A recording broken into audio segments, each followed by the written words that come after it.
Who here is a fan of Martin Scorsese? On Comic Book Canon! That was a new intonation I was just testing out for y'all. On Comic Book Canon! And it was so ugly that I'm just going to bring in my good friends and co-hosts. Well, let's bring up the co-host of the canon first. Christopher! Hey, we're partying tonight. Blast that music. Tip something back. I'm just kidding. Let me pause this. It's Sunday night. Why not, right? Oh, you're tipping something back. You know how I do.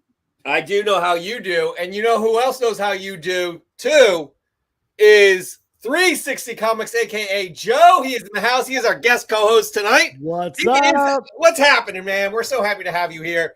We're a fan of yours. We are a fan of yours. And you're an alumnus, so you don't have to go through the interview process, right? Good, because I don't think I can take it. I was going to say, we could do that to him. You know, we could. We could change it up on him, like impromptu. He'd probably be pissed. But you know what? We don't care. This is our show. And it's technically his show, too. He is a guest co-host, so we're going to be polite. We respect you because actually we enjoy you as a human being, as a contributor to this community, and as a Philly fan. I did it like I'm double Philly today. Sixers, Flyers. I got a Philly pizza shop, Blackbird Pizza. Oh, nice. Kind of the same thing. Jim's burned down. What the hell? On South Street. I'm not a big Jim's guy. I like Jim's. I do. And Ish Kabibbles, which is on South Street as well. Anyways, we don't want to bore you with our cheesesteak preferences. We're just going to get right into it. And guys, I got to say, the news was popping this week. Am I right? Plenty. I'm sorry. That was just, I had a laugh. It was so hot this week that we decided not even to assign stories to each other. And we'll just get into it in the most mundane voices as possible. Guys, if you don't mind, let me start first. Go right ahead. Go for it. All right, please, right? Yeah, there's a new Across the Spider-Verse poster. Pretty cool. Yeah, Chris Miller, he's one of the directors, and he just tweeted, here's a fun poster made for the Across the Spider-Verse crew with Spider-Man 2099. I think it's cool. You guys think it's cool? Yeah, man. Hey, I'm rocking the miles today, so you know. Maybe we shouldn't do it in a mundane voice. I mean, it is cool. You got Spider-Man 2099 there. I think he's going to be a big part of this story. I enjoy all of his stuff. Miguel O'Hara, Peter David, who created him back in the 90s. I love it. I'm excited. Oscar Isaac is providing the voice for this character, guys. I'm psyched about that. So even though we're a little less than a year out, that'll be fun, right? But it doesn't stop there with Across the Spider-Verse. That's right. We have our first look at the Scarlet Spider. That's news. Yeah, it is news, actually. Props to Spider-Man 3 News, who tweeted this first look at Scarlet Spider and a new look at the spot for Across the Spider-Verse thanks to a board game for the film that has been found. And if you look a little closer here, we only pulled one image for you, but we put arrows in, guys. Boom. And we're not charging you extra. Nope. Okay? We're not charging anybody extra for those red arrows that are pointing to Scarlet Spider on the top and the spot on the bottom. Guys, your thoughts. Listen, I got my first comic book ever in 1995. Mm-hmm. So I was dropped dead in the middle of the Clone Saga. Yeah. Ben Reilly definitely has a special place in my heart. Spoiler alert on what's to come about, some of my Fresh from the Comic Shop stuff.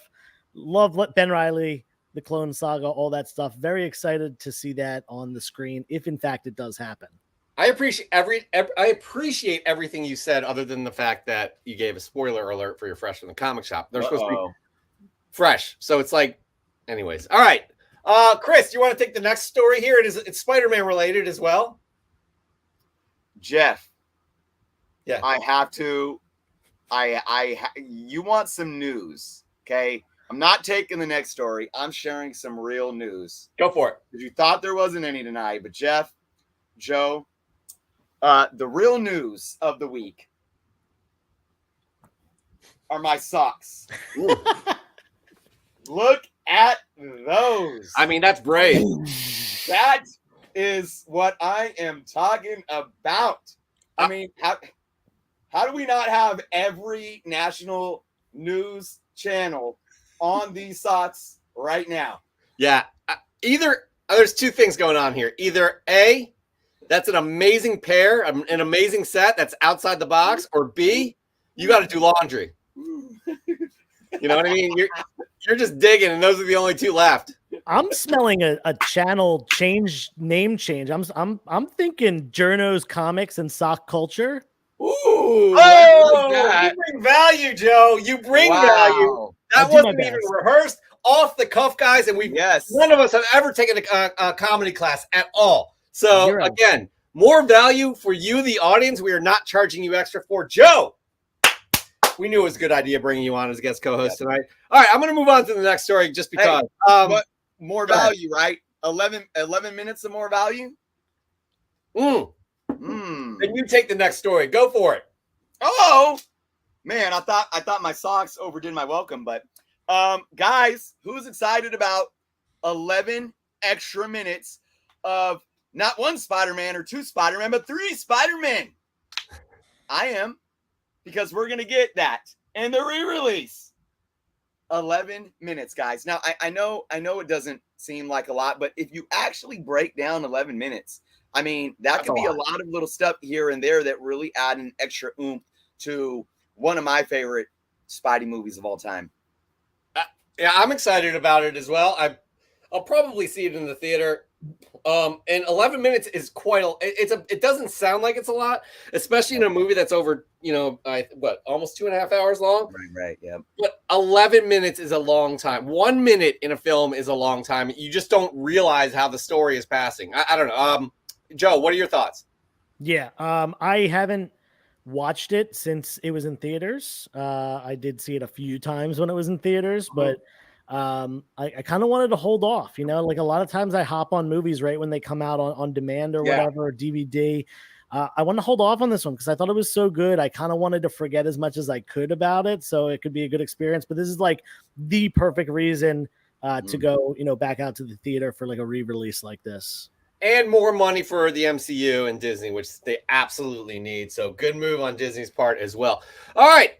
That right there kind of wraps up the news. But speaking of the MCU, we had a debut this week, and it was She-Hulk. And the three of us have seen it, and we're going to give you guys just a non-spoiler reaction for She-Hulk. We're going to start with our guest first. Joe, your thoughts? I thought it was astronomically above what I expected. With that first trailer drop, the CGI did not look great. And I've liked the Disney Plus stuff so far. I thought that the recent Disney Plus stuff, I should say, because the first couple were amazing. But it's kind of dwindled down. Like Hawkeye wasn't as good as I wanted it to be. Moon Knight lacked in some spots. Not that they weren't good. I don't want anyone to think I'm hating on those shows because I did really like them. This one I feel like is the best out of this like second batch that we're getting, and I laughed out loud plenty. I thought they did quite a bit of character development for one short episode, and I'm really excited for what's to come. Chris, yeah, I'm going to echo a lot of that. I felt the same way too about like Moon Knight, although there were so many great aspects. I was expecting a little more from it. Miss Marvel, actually, that first episode, I thought that was one of the best first episodes. Then it got kind of slow, but I loved how it ended. But this is another one going into the first episode that, just like you said, Joe, I mean, it did what it was supposed to do and so much more in terms of my own expectations. And like, Jeff, we've been talking about how everything's different. And here we are again. This is just, again, one episode. It's been so different. It's setting something up so different. Thoroughly entertained from the beginning to the end. And again, to echo what Joe said, like the CGI was on point. It's like it didn't, because even I was watching the trailer. I'm like, oh, yeah, okay, I get it. But I mean, it was extremely well done when you're actually watching the episode. I think she looks amazing as the She-Hulk. Perfect. So I'm super excited. I mean, I almost after watching it yesterday. Wait, no, that wasn't yesterday. Whenever Thursday was. Jeez. Oh my God. I was thinking we still do a show on Friday. I almost, when I was getting ready for bed, I'm like, do I want to watch this again? But I didn't. So I'm very thoroughly impressed. And again, we got to take these one episode at a time and see where it leads. I do want to say one more thing too. I thought the fourth wall breaking was like on point. Like it didn't feel forced. It didn't feel unnatural. It just felt like it really worked with the overall theme of the show and what was going on. Yeah, I thought it was perfect. I thought the fourth wall breaking was on point. I think you just said that, on point as well. But and it wasn't overdone at all. I enjoyed it. I really thought this was a well-balanced first episode. I thought it was fun. It was fresh. It was lighthearted. And I'm really bothered. Everybody has their opinion, right? But I'm really bothered at some of the takes here on the wokeism. I'm tired of being like, oh, she's a girl. She has to suffer through people catcalling and things like that. Like, they're like, it's like, and these are coming from dudes. Have you ever had that, experience where you're, just having people looking at you in a way that's really uncomfortable? No, I mean, just give it some thought here. She's trying to show her side. Like, hey, I'm a woman. I deal with different things than men do. Sure, men deal with some things that are uncomfortable at times or whatever, but like, you got to respect these things that they're talking about, I feel like, and it's just so dumb. Even some of the things, Mojo Quid, I have not heard of how many people are complaining about fake Cheetos in the car crash, I guess, but like, that's ridiculous. I thought it was a well-balanced show. The three of us all agree, and again, not knocking people who just did not enjoy it, because there is a lot of doom and gloom and smashing in the MCU. This was not that, right? This was different. And I like the MCU is going out there doing different types of things. Right. Joe, did you want to get something? One of the things I want to comment on about what you said is, no one ever has said anything about a male character going through normal struggles in life. No one has ever said, "Oh, Peter Parker should just suck it up about Uncle Ben," or getting bullied, being a nerd. Yeah. No one has ever said anything remotely like that about male characters, and it's always the woke police, I'll call them. But yeah, it's just silly, a real problem that people do experience. Why not throw that into the comic book characters to make them relatable? Because that's what makes the characters great. Yep. That's what makes Peter Parker specifically. That's what Stan Lee. That's what Stan Lee's mission was when he started creating all these characters. I want to give an example to piggyback off that too. And I know Captain Marvel and Brie Larson and that whole. I don't want to get too deep into that whole argument, but when you look at the Captain Marvel movie and what she went through as a woman trying to join the Air Force. That's real life, because during that time, it was up until the late 80s, I believe, that women weren't even allowed to fly the planes. This is real life stuff. So when you think of like a woman trying to enter a male driven industry such as law, I mean, nobody's forcing it or faking it. I want to give one example out here too, and this is a little different, but it's how I feel that men sometimes need to take a step back. It's not that we're always getting attacked. It's just the fact that this is life sometimes. Because like you said, Jeff, men, we go through stuff as men a lot as well. I was at a bar or like a dance club with my wife some years back, and there was a gay man. And again, this is no offense to gay LGBT, but we're all up in there dancing. My wife's dancing, and this gay guy, male, is up in there dancing too. And he's like right next to my wife. And like, yeah. And he slaps her ass. I dragged that dude outside. Yeah. And was about to squabble. So I was going to jail that night. I'm gay. I don't like women. And I'm like, I don't give a damn. So the point I'm trying to make here is this: even a gay man is still a man, and there's still this culturally accepted. Well, I'm a man, but I don't like women, so it gives me the right to put my hands, even if in a playful manner, on another woman's behind. Absolutely not. So I just use it as kind of like this extreme example that relates to how sometimes as men, no matter if you're straight, gay, whatever it may be, you know, there are these cultural stigmas when it comes to gender. And that's why sometimes they, you know, them coming out in our storytelling is needed because, like Joe says, it brings depth and real life relatability to things that we just experience in life. And it's okay for us as men to put ourselves in other people's shoes sometimes. I mean, yeah, have some. Yeah. Anyways, right. Again, we say it a lot. Representation matters. This is a perfect example of that. And I don't understand how people get all uptight about this shit. So anyways, back to the She-Hulk series. I'm super psyched for 8 more episodes.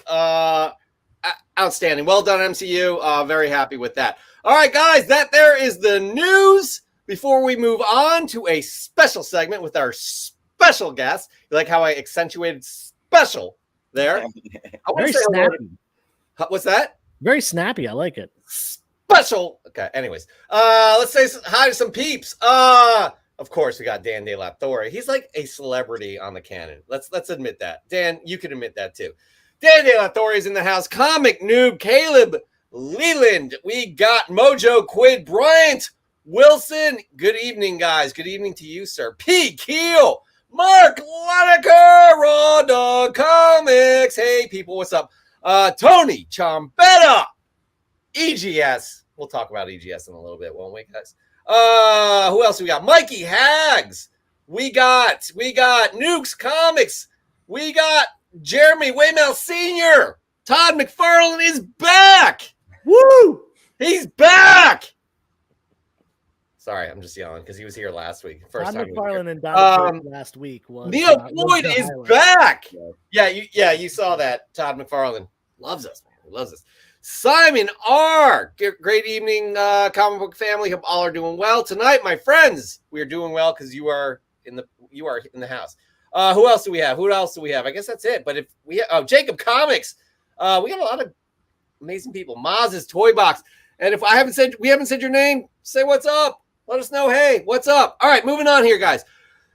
360 Comics. If you are not following Joe's channel, shame on you. Link is down below. You have no excuse. Am I right, Joe? There's no excuse. We're doing a subscriber count now? We can. Yeah. Where are we? That's on the list of things, right? That's like the standard. It's comic book canon standard. What's up? Yeah. Last time I looked, I was at 2002. 2002. If we don't get to 2012 tonight, we're canceling the canon. So if you're not following Joe, you need to be. And honestly, we don't understand if you don't follow Joe after this segment. Because Joe, tell us about this video you're dropping this week. Tell us about it. So this week I'm dropping a video, and it is 10 keys for the MCU that I think are good possible speculation books that are currently flying under the radar, affordable, whatever you want to call it, under $20. Some of these books you can find in dollar bins. You might not know about these keys because they're not the keys that other channels usually talk about. I always try to find my own thing to talk about because everyone all day can be like, oh yeah, America Chavez is coming. Pick up Vengeance 1.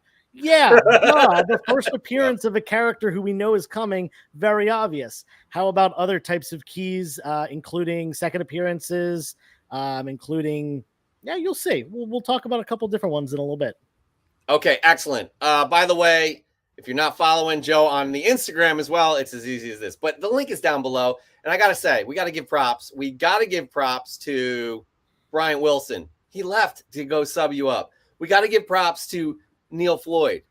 Got to give props to Jesse Lynch because Jesse always follows you. All right, moving on. Yeah. Let's get into it right now because I guess this is like an exclusive here because you haven't even dropped the video yet, and we're going to get over 5 of your picks out of 10, I think. 5 out of 10. The video is coming out at some point this week. Whenever I get to it, we'll find out. You're a busy man. Yeah, you're a busy man. Very busy. All right, here we go. So why don't we let's just kick it off? We'll kick it off. Your segment, Joe. Go for it. Sounds good.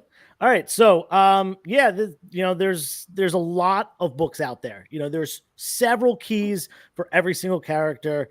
Some of them have to do with their relations to other characters. Some of them have to do with different activities they participate in, so on and so forth. And I like to look outside the box of just the first appearances, or the first appearances in costume, the ones that kind of everyone knows about. So some of these are in fact first appearances, but they have connections otherwise outside of that exact first appearance. So we'll kick it off here with a really awesome book, Avengers Annual number 21. Now this is part of the Citizen Kang run, which is a bunch of books from 1992's annual runs, and it spanned all the major titles: Thor, Avengers, yada yada yada. You could tell by that blue box at the top. They all have that kind of light blue. So if you're looking in bins, you should be able to see these. This one, I think, is particularly the best one out of those. And these are, by the way, in dollar bins everywhere. I have not spent more than $1 on this book, and I think I have close to 20 copies at this point, because I'm picking this one up whenever I can. It's the first appearance of the Anachronauts, who is a mercenary team that is hired by Kang. But more importantly than that, in my opinion, it's also the first time Kang goes by the alias of Victor Timely. And I think that would be a really cool way to introduce him to the MCU, to our more street level characters, because as far as like the cosmic and the temporal characters and stuff like that, the magic users, showing up as a Kang or a Kang variant might be appropriate. But his persona of Victor Timely, who is a businessman, obviously very corrupt businessman from what we know about Kang, could be a really great way to introduce him to some of the more street level characters. And I think that would be just an awesome little nod to this run in the comics. And if you're looking for other keys to check out, definitely there's a couple others in the Citizen Kang timeline that also have some minor significance to them. This is, again, I like your thinking here. This is outside the box. Vengeance number 1. Sure, everybody knows about that. Nobody knows about this, including me. I didn't know much about this. This alias of Kang. I do remember these annuals back in the early 90s where they would have those blocks. Like Atlantis Attacks was another one, probably the year before. 91. Mm-hmm. But this is an excellent recommendation, especially for something you could find so cheap. Chris, your thoughts? Yeah, one book in, and I already like where Joe's going. I like to talk about books in a similar way, books that are affordable, books that nobody's talking about, and we're not sitting here trying to say, hey guys, go find these books in the dollar bins because you're gonna get rich, But there's spec value there to be had. We know that with instantaneous information these days, with so many collectors having so many, databases and YouTubers at their fingertips, we are interested in finding more and more of these smaller characters or story arcs or first appearances. And that means something to us, maybe financially as an investment and intrinsically because we dive into the stories and we dive into these characters. I definitely think the Citizen Kang story arc in general is a really good one to go after because, like Joe said, they're all super, super cheap. And I hear you. I mean, with what the MCU was doing, and we were just talking about this in the news segment with how the MCU is doing what the comic books is doing right now. Something for everyone. They're fleshing it out. So, and we know Jonathan Majors, we've already seen a different incarnation, and that they're already planning on using multiple with him, and he's such a great actor that could take on these different personas. So this could absolutely be one of them. And I think, Joe, to your point, if he does take on that persona, that is something that I think could really drive the value of this book up even more. But again, what I like to say about these books too is even if you're in it for speculation or investment, it's low risk because you can go to a comic shop, spend $1, $2, $3, $4, whatever. And if at the end of the day, nothing pans out, you're not going to break your bank or, cry about it. So I love Absolutely. it. Right. And I do want to remind everybody, as I will after each book we show, Joe is dropping a video this week that will have 10. We're only showing you 5, so it's a little tease. And Joe is nice enough to, to talk about them here first. But again, follow Joe 360 Comics down below so you can watch this video later. Before we move on, I have to acknowledge a comment because I kind of agree that we need to give props to your hat, Joe. Oh, this hat. I don't know if I told the story on this on live here at all, but basically what happened was I was at a flea market and I forgot to put sunscreen on, and being a bald guy, that can be very dangerous. So I bought a random hat for a guy from a guy, and actually I ended up tipping him $2. I was like, keep the change. It was $8, and I gave him 10, and I was like, this is, you know what, I like this hat, and I'm wearing it. And it ended up in one of my videos, and people were commenting like, "Oh, cool hat, man!" And my wife hates it, so it is. I've dubbed it my comic book hunting hat, and I've been wearing it for like live streams and stuff. But outstanding. If it was Adidas, Run DMC would be, obviously you'd be the fourth member of Run DMC, but it is Nike, no problem there. But I appreciate it, and I'm sure Chris does as well. Yeah. Next up, what do we got? Yeah, so next up, we got new X-Men number 133. Now, if you've been watching my channel for a while, not only is this a book that I've picked up in various haul videos and collection purchases, but it also was in one of my spec videos months and months and months ago. And the reason I'm bringing it back is because I'm doubling down on this book now. And the reason for that is, what we found out at the end of Miss Marvel. And that is that Miss Marvel is a mutant, it seems. And, this character, Dust, this is her first appearance, new X-Men 133. She is a mutant, obviously, as well as a character of the Islamic faith. And you can see on the cover, one of the things I really love about this book is she is, shown on the cover in that traditional Muslim garb.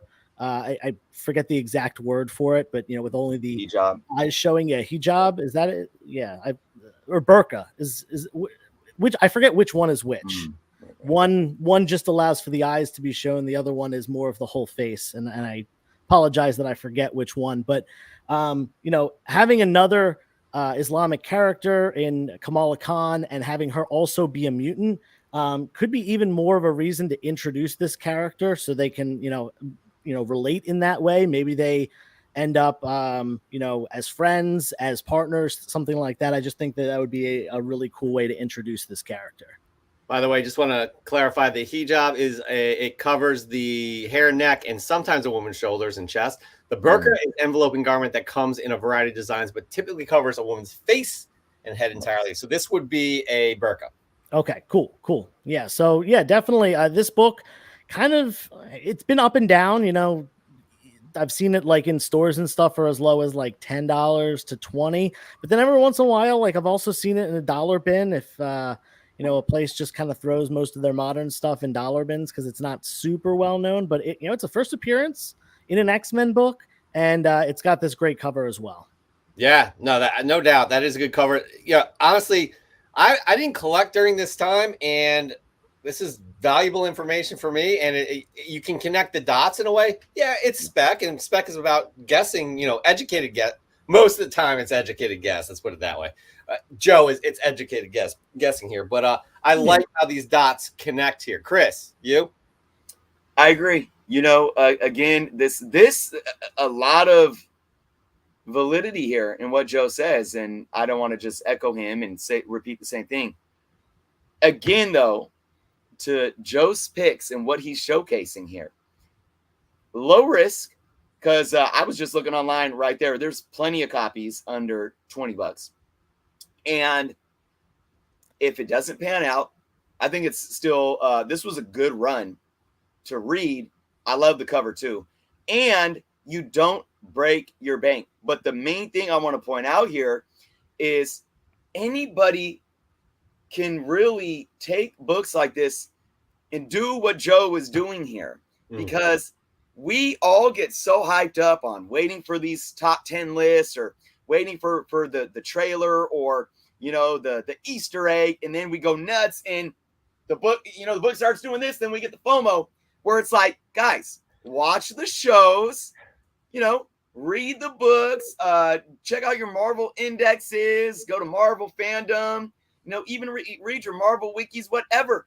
And you could put pieces together to say, I can make some low risk spec or investment decisions and collecting decisions, and be ahead of the curve. So again, 2 books down, and I'm really liking what Joe's doing because of that factor right there. Yeah, Absolutely. Go ahead, Joe. I Sorry. was gonna say, just to fortify what Chris said is, my buddy Jim over at Bronzeville Comics, he always says if you're buying it when it's on the top 10 list, it's too late. It's much better to get it before it makes it to the top 10 list. The bus has left the station. Absolutely.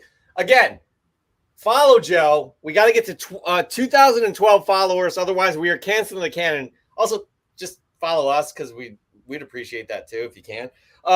As well. Also, this video is dropping sometime this week. Joe's 10 picks here, and Jesse Lynch cannot wait to watch the video. So you better be following Joe at 360 Comics. The link is down below. It's super easy. All right, Joe, we have a third pick from you, and what is it? This one's Avengers number 231, and the reason being is that it is the first meeting of Eros and She-Hulk. Eros is the real name of the character codenamed Star Fox, who we did see at the end of the Eternals movie in the end credit scenes. Obviously, we saw She-Hulk debut this week, so both of these characters have dipped their toes into the MCU at this point. In the comic books, they have a long on-again, off-again relationship. They are very closely linked together in a lot of storylines. And I don't think it is a coincidence that they are being introduced around the same time, because I think that will probably be, one of their, points in the storyline, that they have this relationship. And they can do a lot of things that are really fun with that, especially, given, Eros, his, personality of being this like charming man, as well as like what we saw of She-Hulk already being this very feisty, independent woman. And I think they would, clash very nicely as a couple. 100%. I have a fun story here, guys, with this book. I remember picking this up as a kid in a comic book shop. I have no idea what drew me to this book, but I picked it up and I read it, and I flipped out because I'm from the state of Delaware, it's 20 minutes outside of Philly. We're sorry. Stop it. Joe, we've connected before many times on Philly sports, right? Stop right now, because I don't want that to disconnect at any point. Okay? I'm just envious of your no sales tax there. So. There you go. They say Delaware in this book, where a Quinjet is flying over the state of Delaware. So I can tell you right now, guys, that makes it even more valuable to people who are from Delaware. Delaware is the first state. It's not the largest state. Wow. It's not the smallest state. It's close to the smallest state. But letting you know there's a lot of value in that. So, Jeff, so you're saying that people should spec on this book simply because it mentions Delaware? I did not just say that. You did. Chris, your thoughts on this book? Yeah. This is another one. I may even, Joe, you're gonna get me.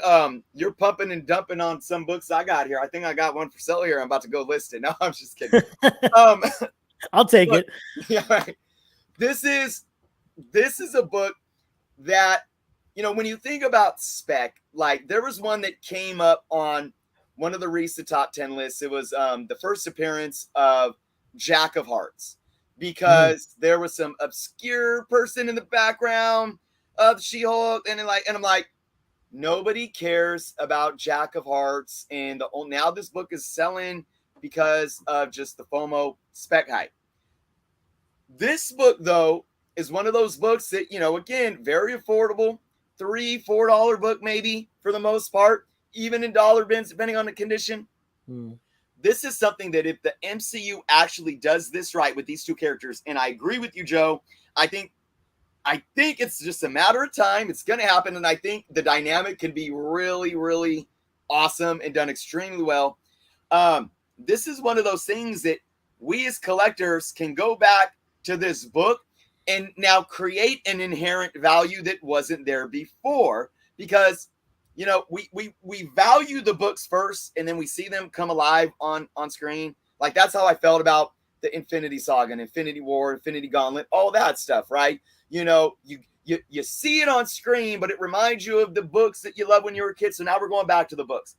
I don't know how many of us cared about this when we were kids. I sure as hell didn't. Jeff, you only cared about it because it talked about Delaware. That's Joe, not, I don't know no. if you even- I see the value in what Right. Let me just But as someone that didn't care about this as a kid, if I see this done in the MCU and it's done right, like I'm gonna want to go back to this book and it's gonna mean something to me. And let me tell you one example of a character that did that for me, and that is Kamala Khan. I looked at Kamala Khan and so, you know, like her powers. Like I was never a big fan of Reed Richards because I'm like, okay, a stretchy person, and it's just like it's not for me.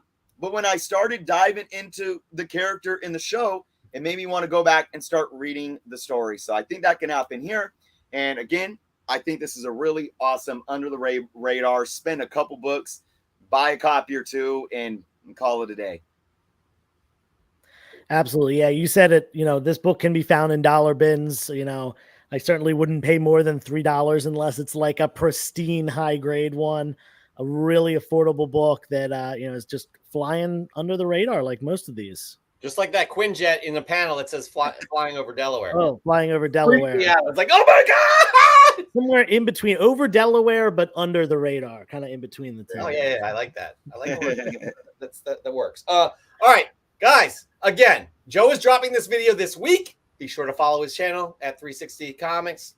360 Comics. The link is down below. It's that easy. What is we have 2 more books, though, guys. 2 more books. What is your next book? So next one is Fantastic Four, number 284.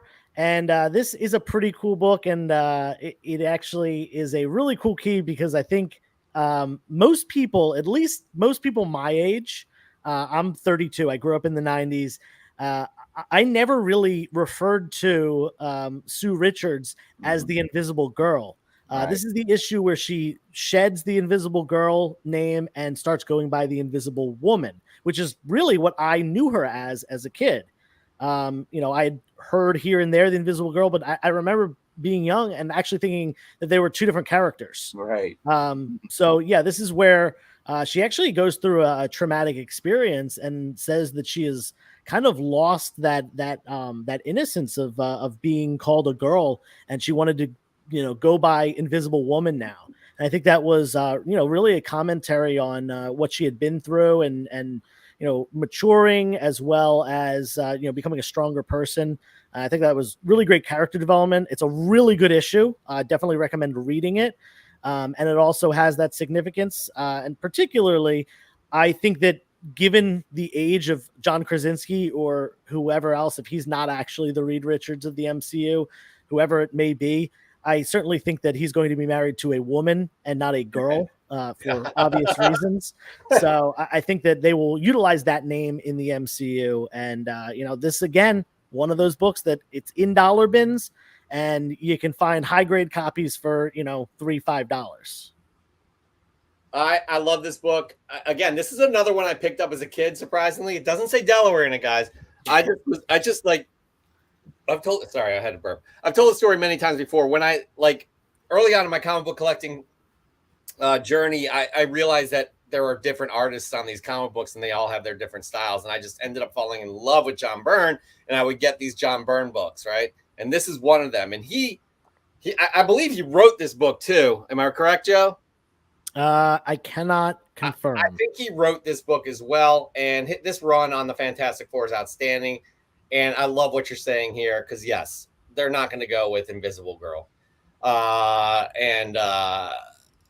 Again, it's an empowerment kind of thing, and it's a relatability kind of thing. Again, like I saw Dan De La Torre saying, I hope She-Hulk show brings in more women to comics. Again, something like this, bringing more women into comics. Chris, your thoughts? I like this pick just for the comic book itself. Like, this doesn't, I mean, personally, you know, I think it is pretty obvious that we're going to have an Invisible Woman.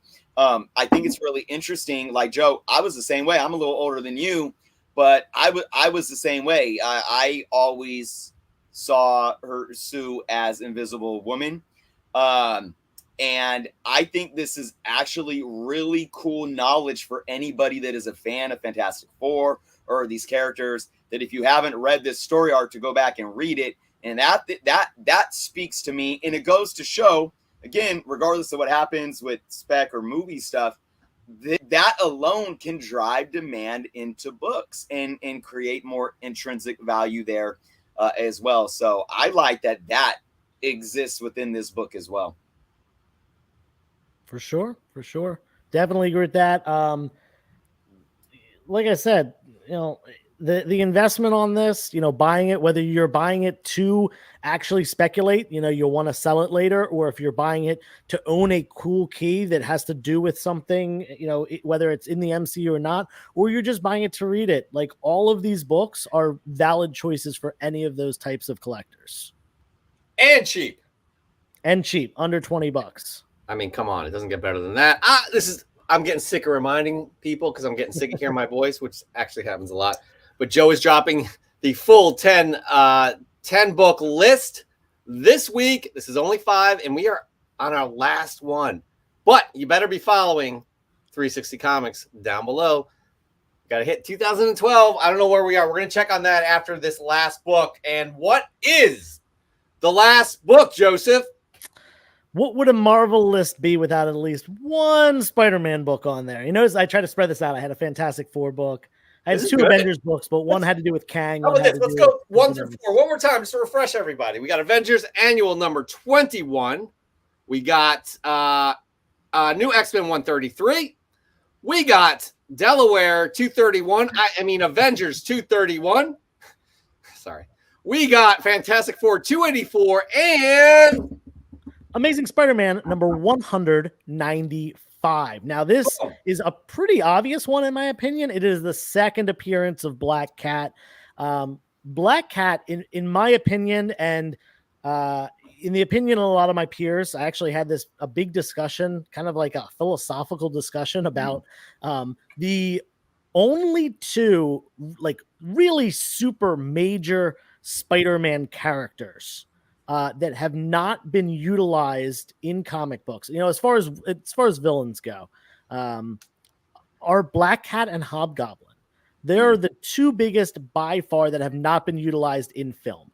They've had appearances, video games, and the animated stuff. But as far as in live action film, Hobgoblin and Black Cat are like 2 of the only 2 really big ones that haven't been utilized.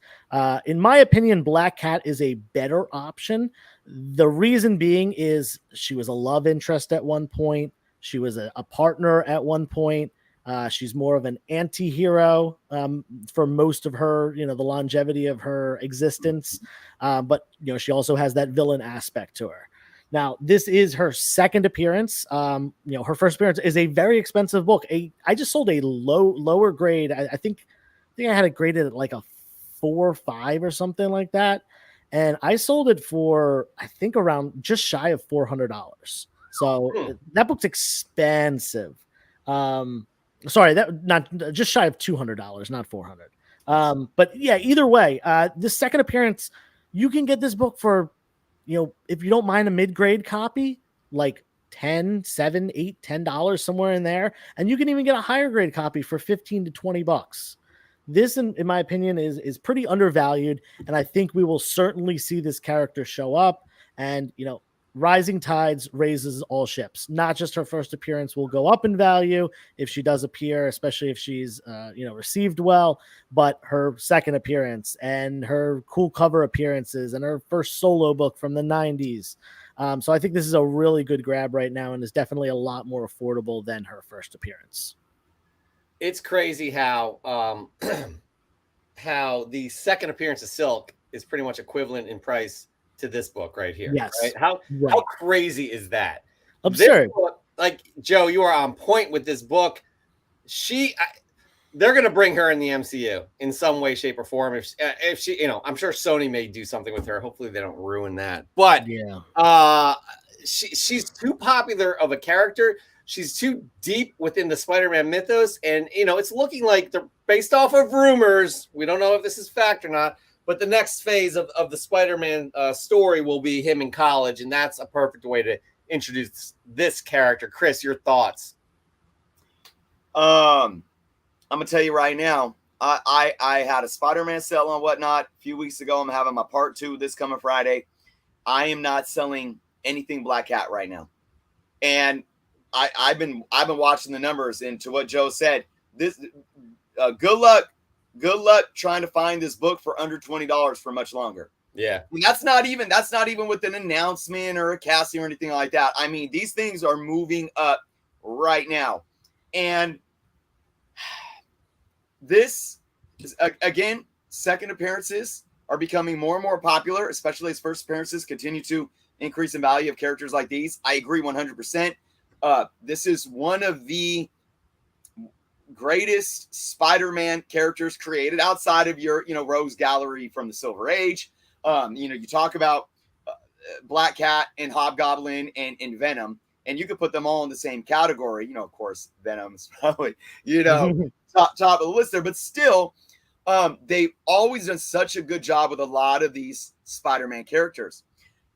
There's so much there for this character in terms of intrinsic value when we're not even talking about, again, movies or TV shows or MCU or anything like that. These books, in my humble opinion, are long-term investments regardless. Now, to your point, Jeff, you said, oh, well, Peter Parker is going to be in college in this next phase. That's not even cracking the surface. Remember, MJ doesn't know who he is right now. Yeah. And they're going more street level. There's other factors that are seemingly calling for a Felicia to enter in. And this would be the perfect time. Now, I do believe that it's going to come full circle. I don't think the MCU is going to do what Dan Slott and the Marvel team has done with Spider-Man and MJ, which I'm still freaking like 15 years in. I just want to give it to them.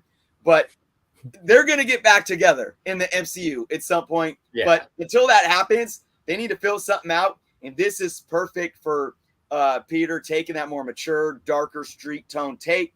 So I am on board with and I'm not just saying that because I just gave away that I'm sitting on some Black Cat books. So I don't want anyone, I'll probably, it doesn't matter. People are going to think what they think. I'm not sitting here pumping and dumping. I'm never telling you guys what to buy or what not to buy. But I truly believe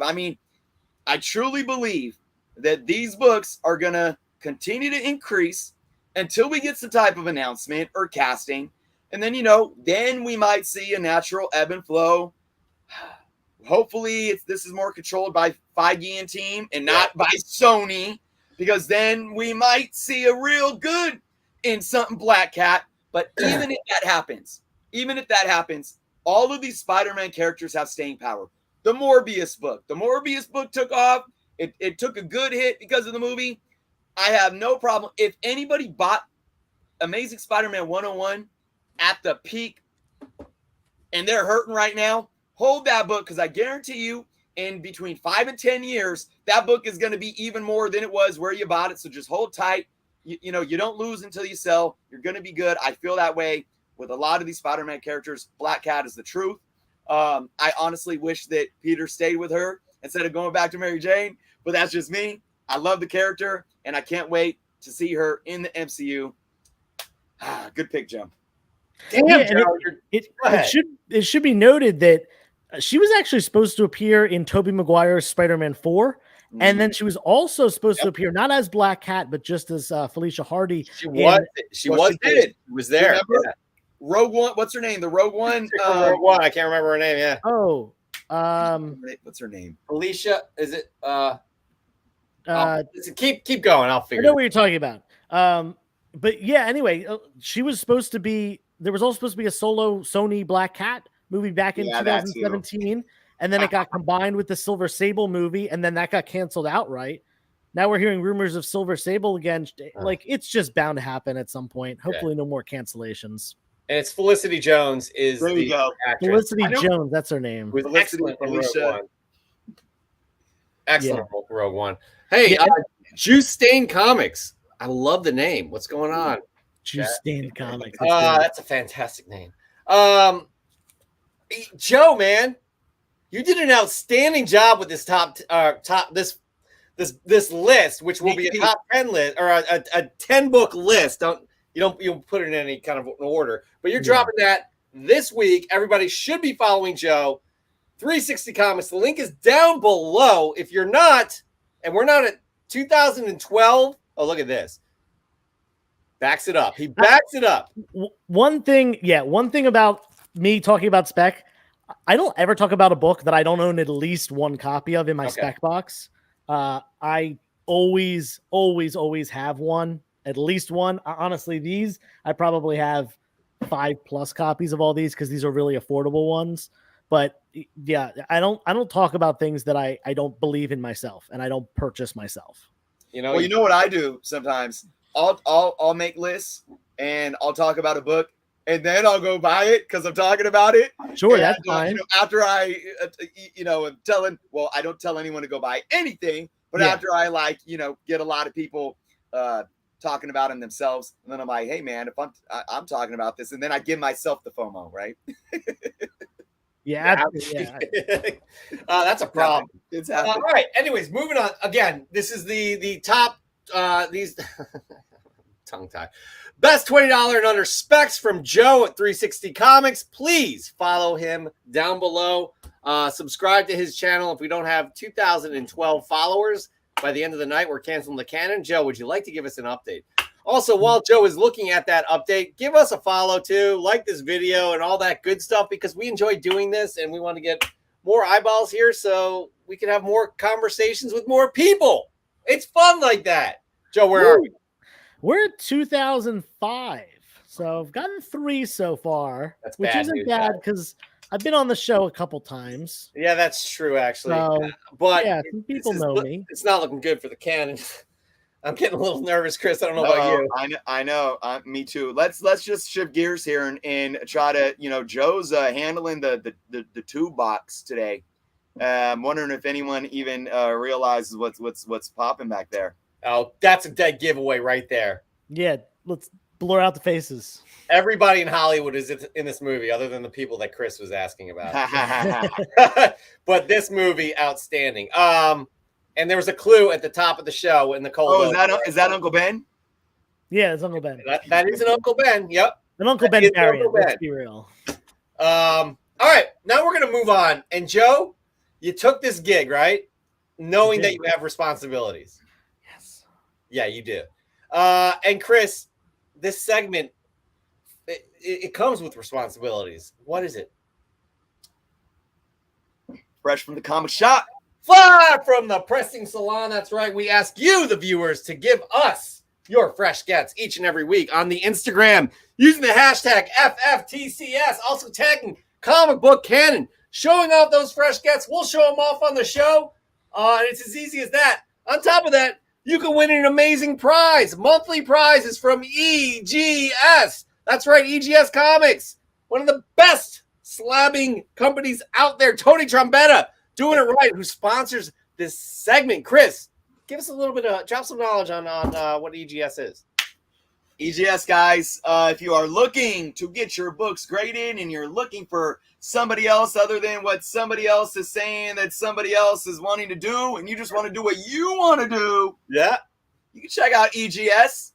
They are making waves. They just recently got their own proprietary custom cases.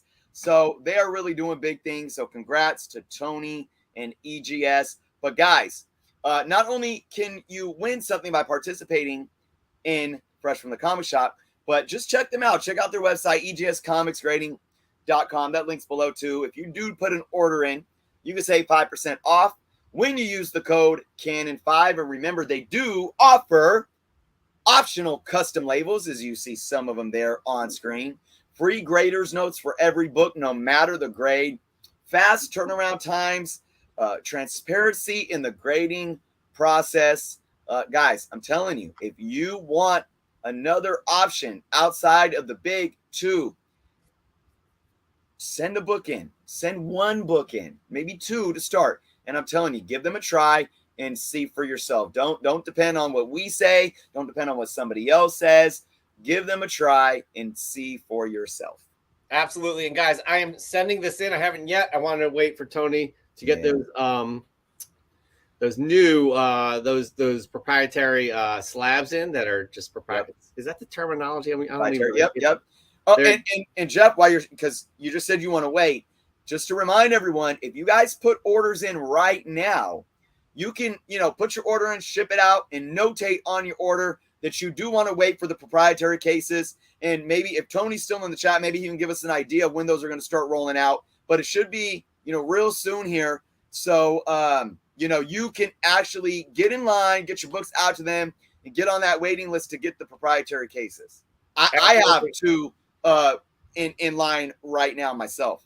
Yeah, I'm going to be sending again. I'm going to send this in. This is one of my most prized possessions to Tony. He knows about it. I'm sending it in. I know what I'm going to do with it, guys, but I'm not telling you. You'll see it when it comes back. Because I am going to get a custom label on that. Acetate cover.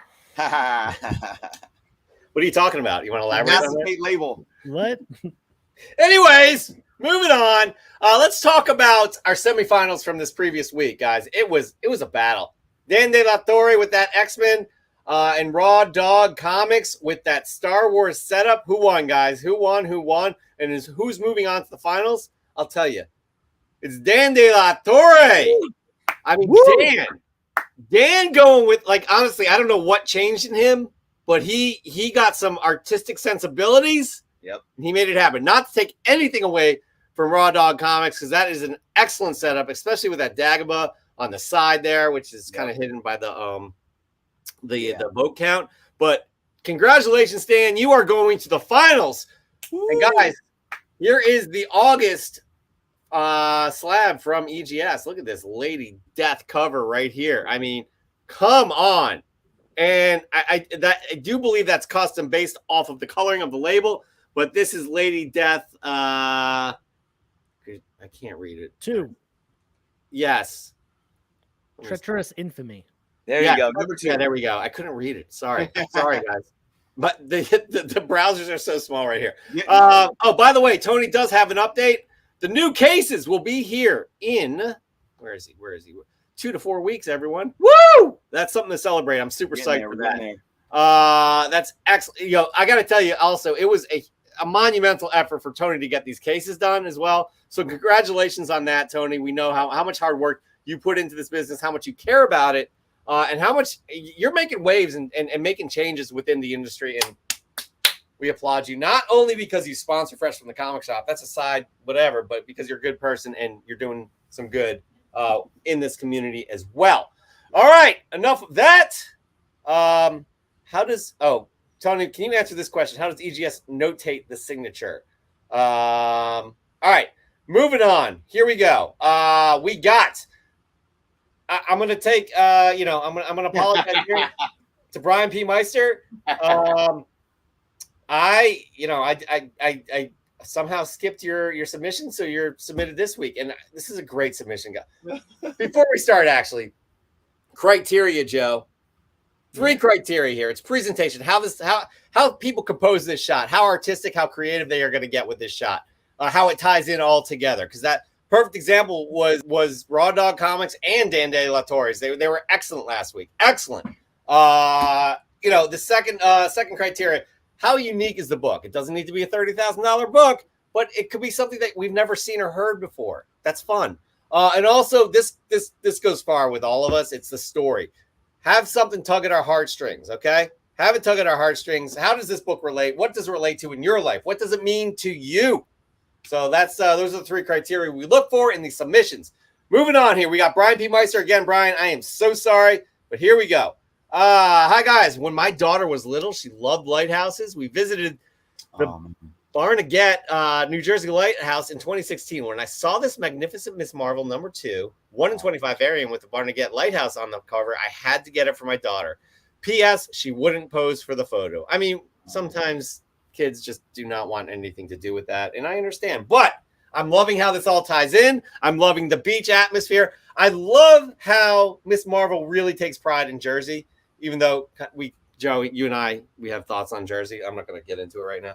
But I love how they take pride in how it's a part of the character. So, Brian, that is an excellent submission right there. Everybody take note on presentation and story with that. 100%. Marvel Man 616. What do we got? We got The Mandalorian #2, the regular cover, and the Jim Chung 150 cover featuring the first full appearance of Grogu in story. I love this. Love it. That cover, too, for Mando 2. Delightful indeed. All right, guys, I have to say something. Don't be alarmed. Joe has left his chair. He took his dogs out. Thirsty. Oh, you're thirsty. Okay. All right. I thought no big deal. Joe, speaking of, are you ready to show us your first fresh scout of the week? Let's do it. Let's just do it, indeed. What do you got? All right. So we talked a little bit earlier about how I grew up in the 90s and got into comics right at the beginning of the Clone Saga. And I was at a local comic convention, in fact, in my hometown of Ambler, Pennsylvania, just last week. It was the first ever Ambler Comic-Con. I was set up as a dealer there and really excited to bring comics back to my hometown. I only live about 10 minutes away now, just 2 towns over. So it was an easy choice to go set up there. There was another comic book dealer, and I always try to, even when I'm selling at shows, walk around and support other dealers, purchase some things. So when I saw this newsstand copy of Web of Spider-Man 118, the first appearance of Ben Reilly as Scarlet Spider, I knew I had to pick it up. And, the price was a little bit more than I wanted to pay on it. I asked for a little bit less, and they gave it to me. I was really happy about that. That was on Saturday, last Saturday, a week and a day ago. On Monday, the very next Monday, 2 days later, a friend of mine who's a little bit older than me brought over his childhood collection because he wanted to get rid of it. And I was like, yeah, I'll take it. And, he came over, we worked at a price. One of the books I found in there was a second copy of this. Nice. Also a newsstand. Oh, get out of here, dude. Like, this was 1994. So newsstands were pretty low in the print count at that point, under 5% for sure. So to find 2 newsstands in 2 days of a book that is very important to me and a book that, I snag up every chance possible, especially now that he is back in the comic books as a pretty prominent character, and he might be across the Spider-Verse as spoiled by that Starry game that came out with him with the rest of the cast. I'm super stoked to have picked up 2 of these in 1 week. Those are going for $70. I see on here on cover price. That's not a bad get, especially back-to-back days. Yeah, literally 2 days apart, and right before the Sorry game, like literally days before that image, showed up in whatever public forums that it first appeared. Perfect timing, excellent, man. Very happy for you. By the way, props to Isaac Maynard. Good to see you. It's been a while since I caught the live. It's good to see everybody. Good to see you too, sir. All right, moving on. We got Comic Demon. I like this one, guys. I do like this one. This one's fun. Comic Demon. This is Bill and Ted's cover. Is a nice throwback to a high school playing D&D all-nighters. Yeah, look at this thing. Even like the Bill and Ted, the font that they're using for the title, it's so D&D. That's really cool, the Comic Demon. That's excellent submission right there. Speaking of excellent submissions, Chris, we didn't talk about this in the pre-show. But y'all know John Madden, because we're gonna have to use we don't have a telestrator, but we're gonna have to use our skills here. And Joe, you are the judge, but I have to say, I feel like Chris and I are kind of like the lawyers, where this shouldn't count as a submission for a comic book. However, it is outstanding nonetheless, because it was tagged FFTCS, nerds being geeks. As he said, okay. I guess I messed it up. As he says, when you come back to work as a new dad, you better dress the part. And as you can see here, we put the arrows. Look at that shirt right there. That's total dad shirt. Look at those jean shorts. That's total dad attire right there. But, I mean, the killer right here is the New Balance with the socks pulled up. Woo! I mean, come on. Nerds being geeks, you're doing it right, buddy. I did say, though, guys, that he needed to have the phone on the hip right there. Yeah. To be true dad, I feel like. Granted, I'm a dad. I've never done that before. Chris, not sure if that's your style. I think I know what that is. But Nerds Being Geeks, dude, that is outstanding. Everybody by the way, congratulations. We said this months ago, but again, super stoked for you to be dressing like a dad. You look the part for sure. We need to have a special award just for. I mean, this thing is. I cracked up. I absolutely cracked up when I saw this. It was so good. So good. All right, moving on. We got Mark Lineker, always bringing a good history lesson to Fresh from the Comic Shop. I don't know anyone who doesn't like Daredevil, and if I did, I'd cease acquaintance. Daredevil number 88, 1972, has Matt fighting the Purple Man and tracking down Black Widow, providing first details of her origin, which surely has been retconned more than 50 years later. Gil Kane cover art with Jerry Conway writing and Gene Colan interior art. That's a great pickup right there, no doubt. All right, moving on. We got Mike Hags, 77. Throwing this setup, little backstory. My grandpa used to have me cut and edge the lawn for $10 a week. Around the block was Bravo Video with a sleeper spinner rack of comics, so I would jet over there as soon as I got paid and scoop up all these up back in the day. Not sure if these are the original books you picked up back in the day. If so, they are not eligible for Fresh from the Comic Shop. But if they are, if they are fresh in your collection, that's good stuff. I love this shit. This shit, I'm gonna say it because again, it takes you back to those spinner rack days, and I love the spinner rack days. I really loved the spinner rack days, and my daughter's really not going to get to experience going to like a 7-Eleven, going to the spinner rack, or Maxine's Books and Tobacco was where I first bought my books. Anyways, Chris, your first fresh get of the week. What do you got? All right, I got a cool book that I think is kind of an underrated key, and it's Machine Man number 19, and Spidey related because it's the first appearance of that guy, Jack-o'-lantern. So, yeah. I think it's not widely known. That's interesting. Yeah, Machine Man. The title, it doesn't get as much love as it deserves, and you had a few little first appearances in there, and this one that's important for me just because I collect everything Spider-Man. So, being that Jack-o'-lantern was heavily involved in Spider-Man story arcs. There you go. Yeah, especially those like 80s runs too. And Donny Cates, I think, used him for recently. A lot of people thought he was who was that? It was in the pandemic in the heat in Venom. They thought he was Venom 20. Oh yeah. I don't even remember. Like Virus or something like that. I don't know. Yeah. Anyways, what was it? Codex or Virus? Yeah, one of the two. Yeah, they were introduced right around the same time. Yeah, so a lot of people thought that that's who that was, but it didn't turn out to be the case. Moving on, we got Comic Noob giving a shout out to good old Dan De La Torre. Comic Noob, what did he say? Thank you, Dan De La Torre. You got me hooked on these Invaders Defenders books. Look at that. That's a nice pickup right there. Next up, we got Jacob Comics taking it back.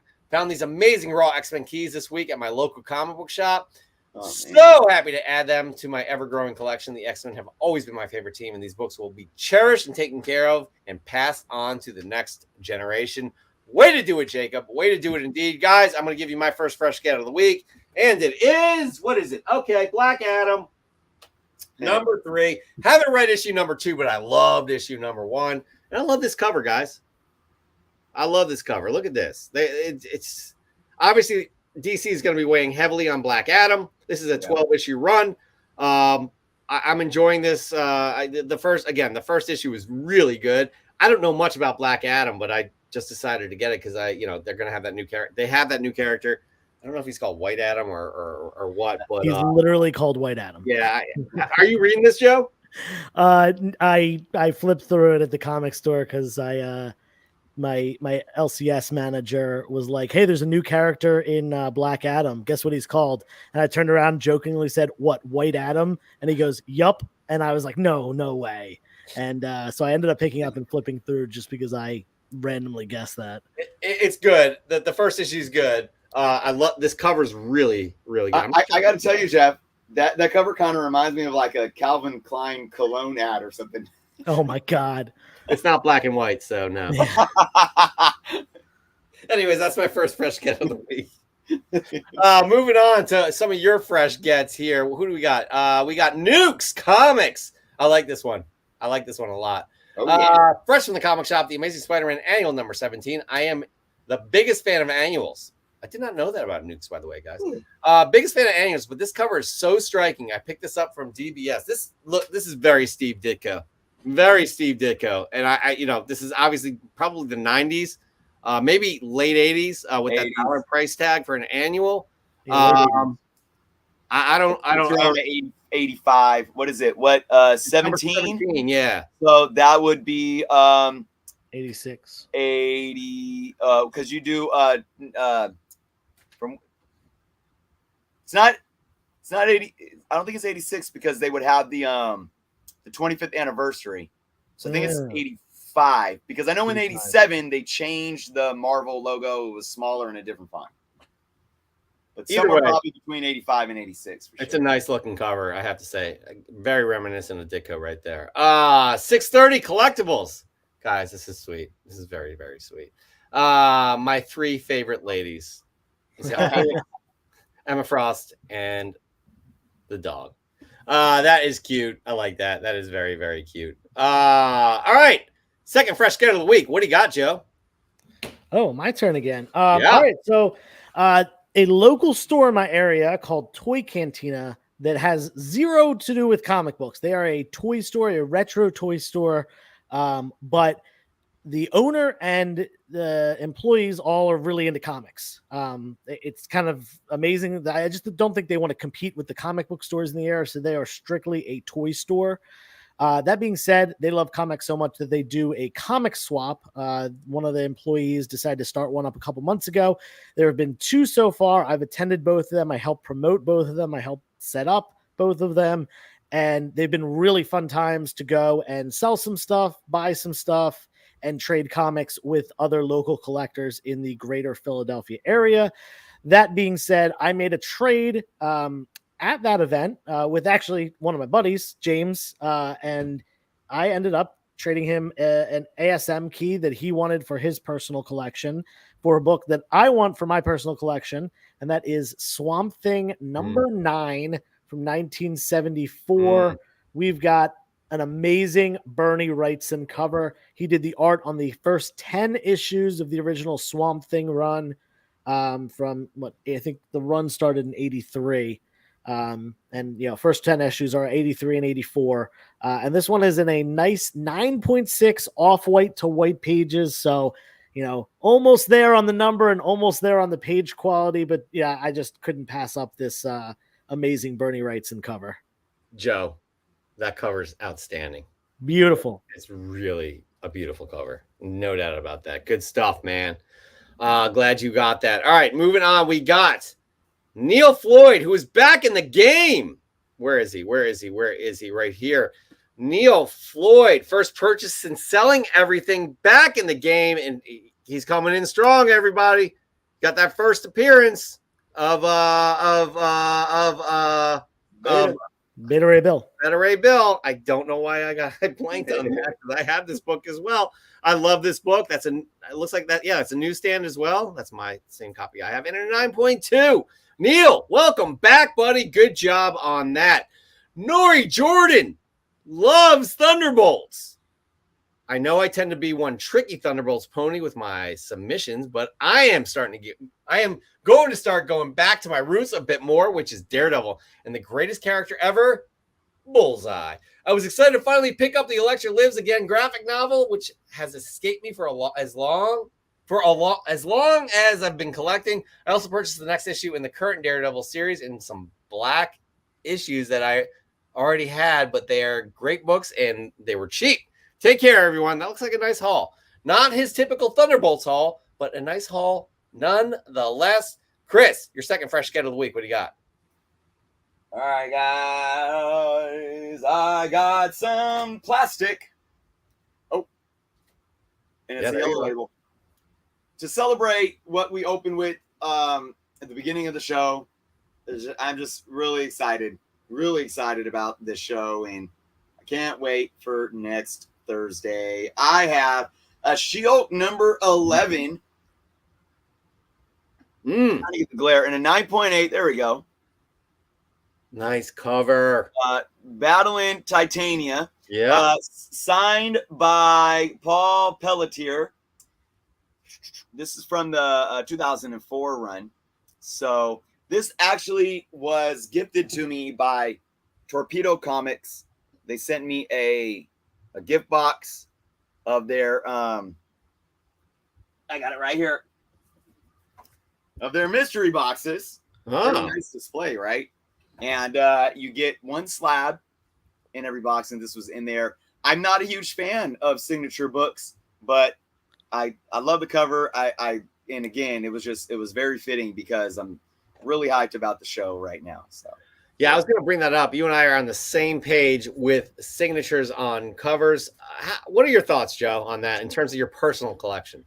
So in my personal collection, I have currently one signature series comic book, literally one, and it is my favorite indie book of all time, Witches, which is a horror book from Image Comics 2014. I have it signed by both the writer, the great Scott Snyder, and the artist, the great Jock. And it is signed. It's a black and gray and white cover, and I have it signed in like blood red ink, which is perfect for a horror book. And that is my only PC signature series book. And it's because it's my favorite, and that creative team is just flawless. All right. Well said. Again, I'm the same way with, I guess we're all the same here, but this is the only one. You guys saw a few episodes back where I talked about why I have this Stanley signature right here. I never asked for signatures for people I work with. I was fortunate to work with him, and I tried to make it part of the video. It hit the cutting room floor, but this is literally, this is one of my most prized possessions. That's going to Tony Trombetta, EGS Comics. All right. Here we go. We got two more entries, guys, and we still have to go through our third fresh. I have my second fresh get of the week. Let me just do that real quick. I don't know much about the series. I read the synopsis. It sounded interesting to me. This is 20th Century Men. This came out, I think it came out last week. It's an Image book. I'm excited to read it. The synopsis sounds cool. The art is outstanding.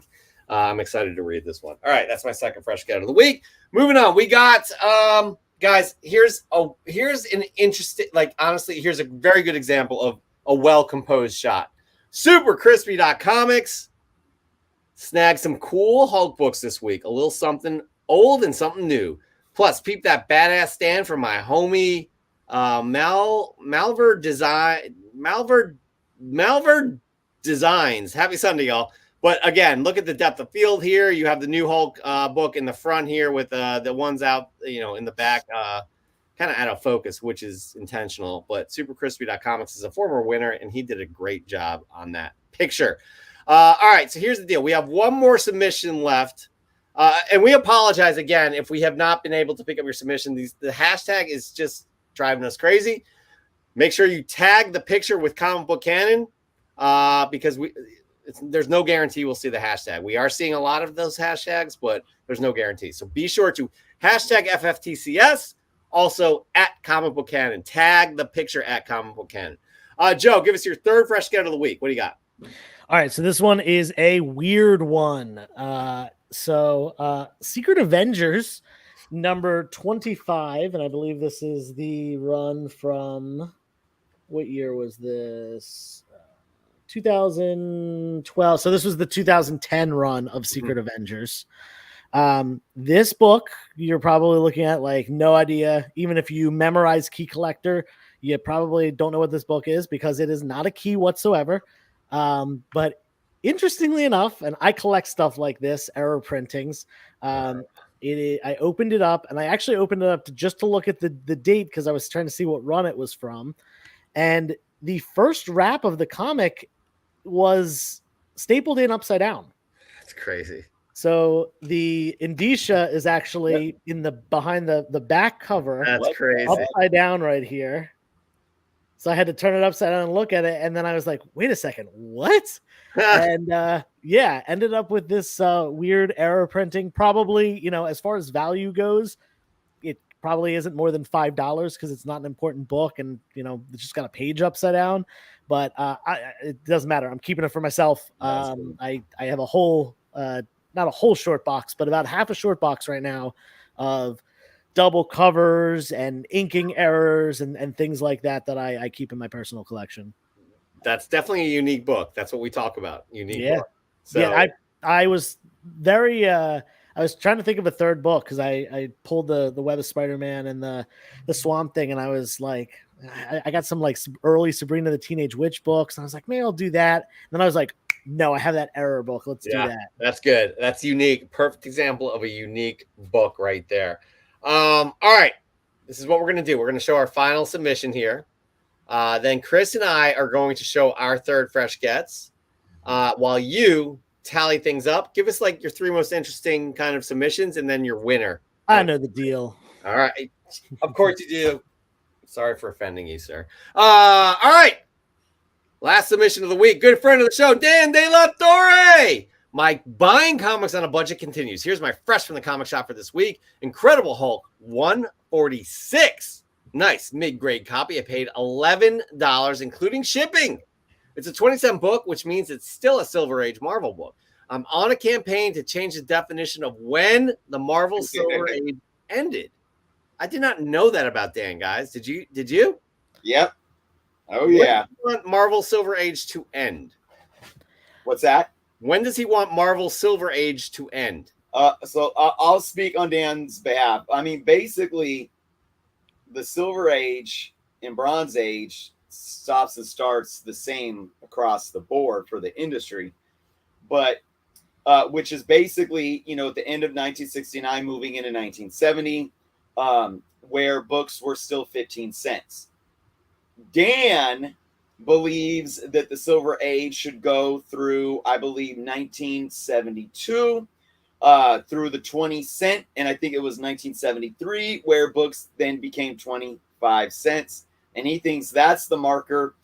He has a lot of valid reasons. There are some valid reasons for why it switched in 70, but Dan has a lot of great arguments, especially for Marvel, of why it should start those few years later at the 25 cent mark. So he's got a strong argument, and he might, I mean, if he gets a petition going and starts getting some signatures and taking it to, the city halls and stuff like that.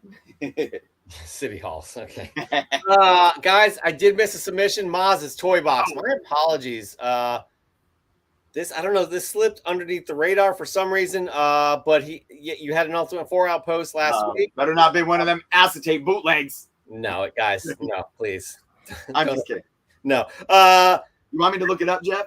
As Maz says, I got it. As Maz says, bought this book for $5 about 6 years ago now. Just got it back from CGC. Goodness gracious. So what he's saying is he bought Ultimate Fallout number 4 for $5 6 years ago. Wow. We got it back in a 9.8. Yes. And that's a cool looking picture right there too, by the way. That's sweet. Yeah, so good stuff. Maz, sorry about that, man. We apologize profusely. We're having just some trouble with that hashtag. Oh, you know what? We liked it. I don't know why we didn't post this. Again, sorry about that. All right. Chris, your third fresh get. Joe, get to work. I already did it. Wow. Okay. We're Chris, good. your third fresh get of the week. What do you got? What do you got? All right. Ooh, I saw Silver Age. It's another book in plastic. For those of you that caught the video, you already know what it is. Don't spoil it. I had to treat myself this last week because it was my birthday. I don't usually do that, and I didn't plan on it, but this popped up from a seller, Silver Age Spidey Classics. I just kind of gave half of it away again, or part of it away on Instagram, and I said, this might be my only time. And Jeff, I recently showed off a book that was my earliest Amazing Spider-Man book. This is my Grail run. If I could complete any run, I have many completed runs, but if I could complete any one, I want it to be Amazing Spider-Man. I don't know if I'll ever be able to do that. But 16, that classic Daredevil Spidey team up. That was previously my lowest, and I showed that off recently. I went single digit, guys. Amazing Spider-Man number 8. Yes. Woo! Yes. It is a 0.5, but I'm okay with that. It's missing about a third of the top of the back right there. Missing a nice little good chunk right there. I don't like chunks missing from my books, but for this book, for a single digit Spidey, I'm all good. That's not much because the rest of the book cover presents really, really well. The colors are beautiful. Yeah, it still pops. I mean, you see it all there just outside of that little bit right there. So, dude, that's a classic Ditko cover. Yeah. Wow. I mean, it presents well. That's such a cliche phrase. It really does present well, but man, I love that, dude. Congratulations. Thank you. I know. That is I'm truly blessed and humbled to have a single digit amazing. Yeah, man. Absolutely. That's good stuff. Mine does not compare to yours. However, I love this cover. I do. My third fresh scout of the week is The Mandalorian issue 2. Cover A. Look at this cover, guys. Oh, look at that baby Grogu. It is the first, as I can't remember who put that in there. It's the first full appearance of Grogu in comic books. So, sick. Yeah. I hope I ordered mine. Yeah, I haven't read these yet, and I don't know if I will, to be honest with you, because it's literally ripped. Oh, this looks interesting. Wow. There's no words, guys, so I'm gonna read it. I'm just kidding. All right, Joe. That's me. That is you, man. What do you got, dude? How are we doing? So I've got my top 3. I'm going to talk about all 3 of them, and then I'm going to announce who the winner is. Well, starting off, my top 3 is 630 Collectibles, who had the X-Men. What is it? New X-Men number 137 or something like that. Which love this book, and it's a great Emma Frost origin story. I'm big on this run, by the way, so I definitely recommend everyone reads this new X-Men run. But I got 2 dogs of my own, and the tagline there, my 3 favorite ladies. Yeah. I thought that was really, really good. Very sweet. Definitely tugged on the heartstrings here. One of my dogs is sleeping right next to where my table is, and the other one's upstairs, and I can hear her snoring. So that was a good one. Definitely, he knew his audience, trying to get But next was Comic Demon with the Bill and Ted Roll the Dice. A unique book, not something that I knew about. Not only that, but 2 different fandoms we've got, or 3 different fandoms really, comic books in general, and then Bill and Ted, great movie series, and then of course Dungeons and Dragons. Hobby that I've had on and off for the past, more than 2 decades. So that one was really cool. I just like the dice all sprawled out in the dice bag there. So that one was really great. And the third of the finalists would be Brian P. Meister with that beach scene. Yeah. Really, really like that. I've been to Barnegat, New Jersey myself, and have seen that lighthouse. And everything about the shot with I'm not sure if that's a picture or if that's on like an iPad of the kid standing in front. I believe it's a picture. Picture, okay. It is. And then there's the actual book, which is awesome. She definitely Kamala Khan represents New Jersey as far as heroes go. The only other ones I can think of is Toxic Avenger being from Jersey. But yeah, and then the fact that it's on a beach with the shell and looks like an umbrella, I think, in the background, and that just great shot, and obviously including his kid in it was awesome. So those 3, big kudos to 630 Collectibles, Comic Demon, and Brian P. Meister. all of them definitely had a valid shot, but I got to go, the composition, the setup of everything, the thoughtfulness, and with the link to his kid. Brian P. Meister's got to be the winner here. Brian P. Meister, we were a week late in showing this off, but you have made it to the semifinals, and you will go up against next week's semifinal submission to see who goes to the finals. Wow, what a show. I gotta say, Joe, seriously, you are one of the good ones in this community. Don't ever change, because if you do, we're coming after you. Okay, sounds good.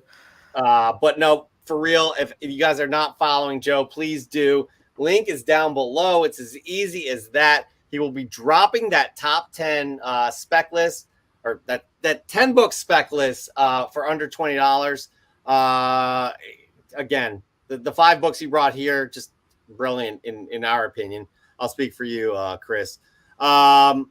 So yeah, we can't thank you enough for being on the show tonight. You always make it a great show.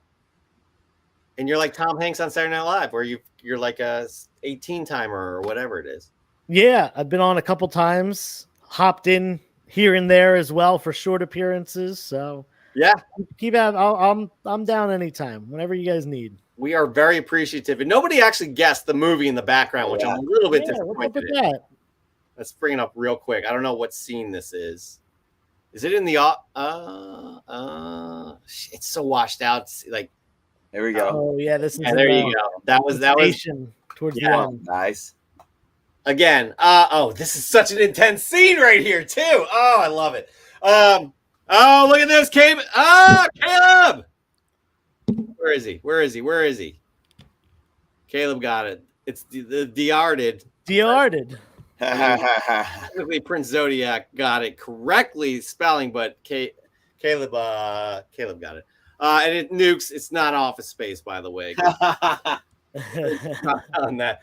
Again, this has been a fantastic show. I really appreciate the educated the time you put into these books, because again, you go through the details. And as Chris said, we all could be doing this. You don't have to wait for somebody to drop a top 10 list to do this.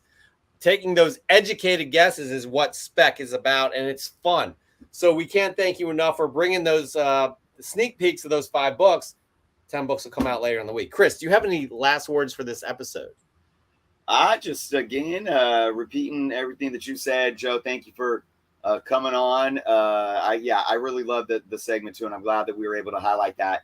And I can't wait to learn what the top 5 are. And again, folks, guys, go give Joe a sub. Sub him up. We co-sign. Sub him up. Joe, you are the guest. You get the final words of the week. Final words of the week are: I just got a text from a guy who has an ASM collection that wants to sell them to me, and I'm meeting him in 30 minutes. So, you got to keep us updated. Get it on the Instagram. Make sure you let us know, and we got to get that out to the world. Everybody, stay tuned on that. Yeah, there'll be a collection video later this week, hopefully. That is a great way to end the night. I'm excited to see what you find in that collection. You fine people, thank you for spending time with us on a Sunday night, or if you're watching in VOD. Be sure to sub us up if you haven't already. Like this video. We will be back next week, 8 p.m. Eastern time. What do we got here? What are you showing off there? Oh, I was just showing off. This is I should have mentioned this earlier. This is my 2,000 subscriber giveaway book. We just hit 2,000 yesterday, so I'm going to be picking a winner in the next few days. So sub up. You can win a Secret Wars 1, which the book has kind of gone pretty high recently. I've seen it selling for like 50, 60 bucks. I'm so disappointed in you that you did not bring that up at the beginning of the show. You've missed a ton of people that could have been interested in that. Anyway, sub Joe up. Subscribe. So you can just submit to potentially win that Secret Wars #1. Again, everybody, thank you so much for spending time with us on a Sunday night. We really appreciate it. Time is the most precious commodity we all have. Be good to yourself. Be good to others. And until then, we'll see you next week, 8 p.m. Eastern time, 5 p.m. Pacific on a Sunday. Peace.